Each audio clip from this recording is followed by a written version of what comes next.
की कंपनी को जो मतलब कुछ बोल नहीं रहे हैं कि जो लोगों को इतनी परेशानी का सामना करना पड़ रहा है। और आपके ऊपर, विकास के ऊपर भी आपके ऊपर आरोप लगाया गया कि यहाँ पे खेल ग्राउंड नहीं है और ना ही यहाँ पे कोई अच्छी फैसिलिटी, डॉक्टर नहीं है और कोई लाइब्रेरी नहीं है। ऐसा है कि मुझे आपके माध्यम से ही ज्ञात हुआ है कि कल यहाँ कोई एनएच के बारे में रैली जो रखी गई थी और एनएच के विरोध में जो है लोग जो है लामबंद हुए थे।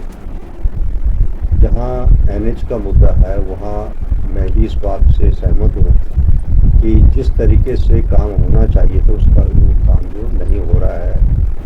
और कारण एनएच के लिए जो मैंने पीछे भी यहाँ पर मीटिंग रखी थी और एनएच के अधिकारियों से मैंने बात भी की और उनको डायरेक्शन भी दी कि कैसे वो काम होना चाहिए।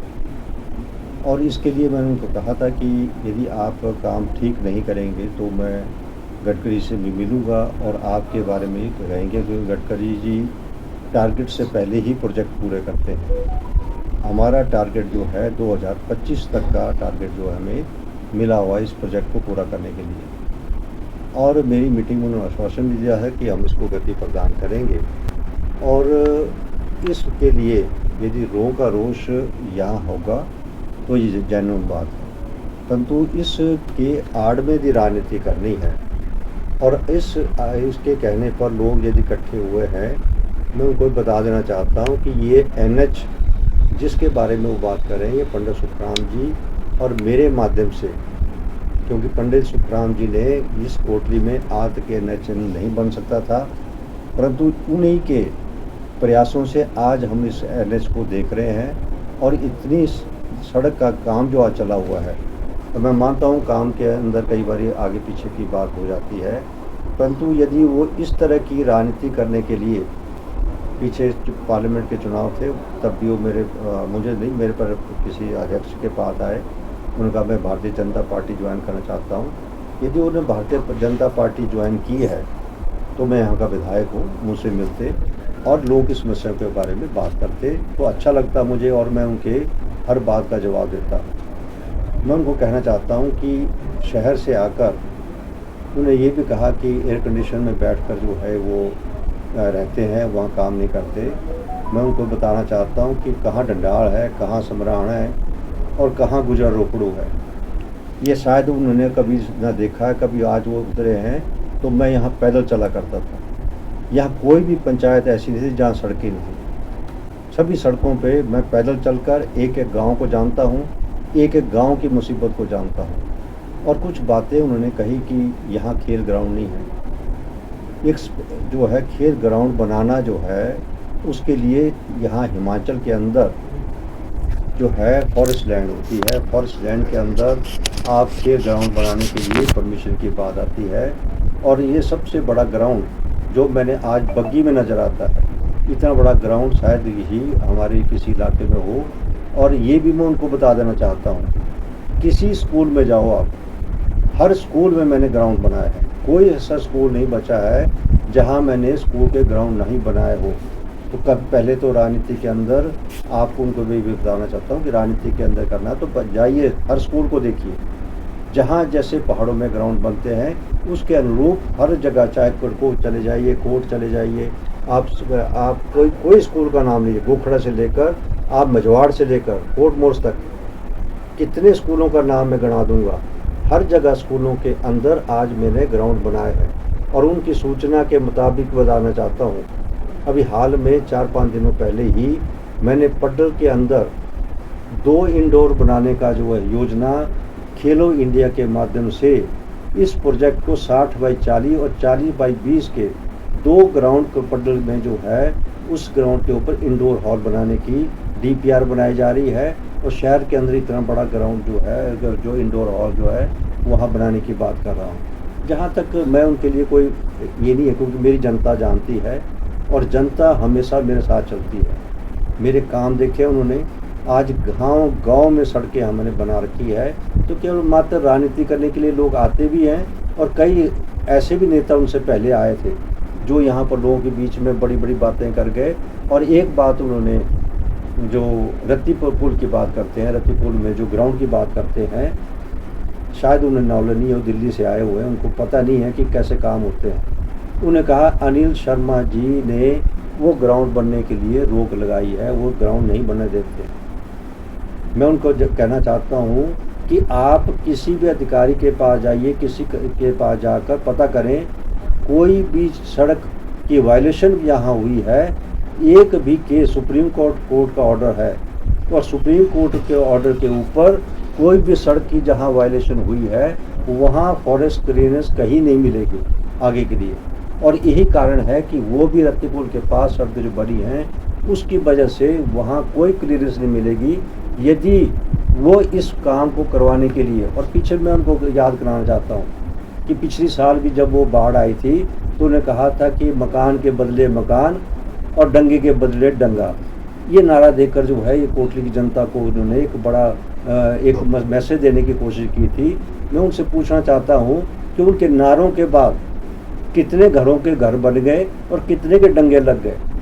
केवल लोगों के बीच में आकर भ्रांतियाँ पैदा करना, ये विकास जो है पंडित सुखराम जी ने और मेरे माध्यम से हमारे चुनाव क्षेत्र के अंदर जो काम हुए हैं उनको मैं दावत देता, उनको मैं अनुरोध करता हूँ, किसी क्षेत्र में जाइए पहले, चाहे अपने साथ में द्रंग चले जाइए या किसी और क्षेत्र में, और फिर आके मुकाबला कीजिए मेरा। राजनीति के अंदर कभी स्टेज में आए तब मैं उनसे करना चाहता हूँ। मैं उनको बड़ी इंपॉर्टेंस देना नहीं चाहता क्योंकि अभी वो शायद उन बात को लेकर वो जनता के बीच में जा रहे हैं। यहाँ के इलाके तुंगल की जनता जो है जानती है कि मैंने क्या काम किए, इसलिए वो यदि NH के मुद्दे को लेकर लामबंद हुए तो अच्छी बात है क्योंकि ये एक व्यवहारिक बात है, क्योंकि काम हो रहा है, काम में कमियाँ भी आती है और कंपनियाँ कई बार बहुत सी ऐसी 4 लेन है जहाँ कंपनियाँ भागे काम करते करते और कई साल के बाद काम शुरू हुआ। और इसके लिए चाहे वो 4 लेन की बात करें, 4 लेन के काम भी कई बार बंद हुए, कई बार ठेकेदार भाग जाते हैं। तो इसलिए कहना आसान है परंतु उसको काम करने का, और मुझे खुशी है कि वो राजनीति करें, उसके लिए मुझे कोई ये नहीं है क्योंकि मैं करना कभी इस बात से घबराता हूँ। और इसलिए मैं चाहूँगा कि इस तरह की भ्रांतियाँ पैदा करने की जगह मंच पे आइए मेरे सामने। मैं उनको चुनौती देता हूँ कि मंच पे आइए, मेरे सामने आइए और मेरे सामने बैठ कर बात कीजिए। मैं एक ही चीज़ का जवाब भी दूंगा और उनको बताऊंगा कि कैसे काम होता है और किस तरीके से काम करने के लिए सरकार में वो डॉक्टर की बात करते हैं।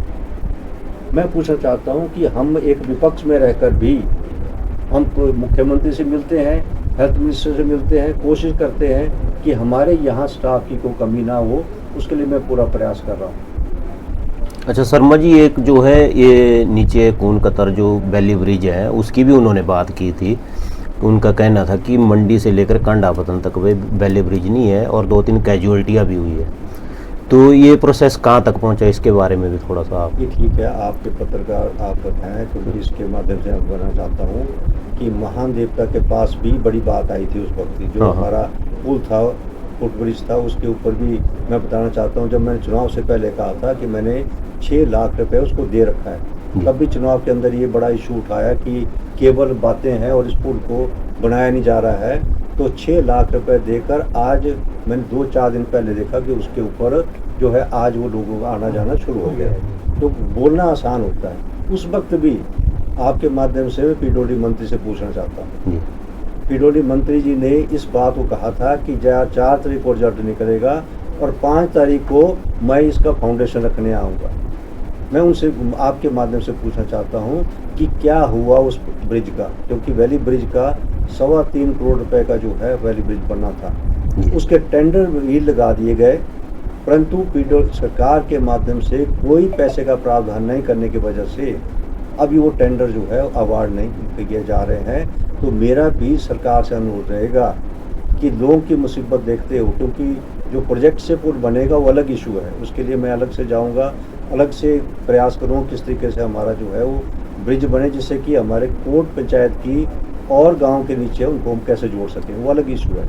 परंतु आपके माध्यम से चाहूँगा कि सरकार और हमारे पीडब्ल्यूडी मंत्री जी ने बहुत बड़ी बड़ी बातें करके चुनाव प्रयास कर सकें। सर 20-3 NH 003 बंद रहा, इसमें आपके ऊपर आरोप लगाया जा रहा है कि मतलब आपने इसमें कोई भी संज्ञान नहीं लिया और लोग त्रस्त होते रहे। देखिए ऐसा है, ये बातें करना कि मैंने संज्ञान नहीं लिया। मैं हमेशा हर बात के लिए लोगों से जुड़ा रहता हूँ और ये मोबाइल पंडित सुखराम जी की देन है।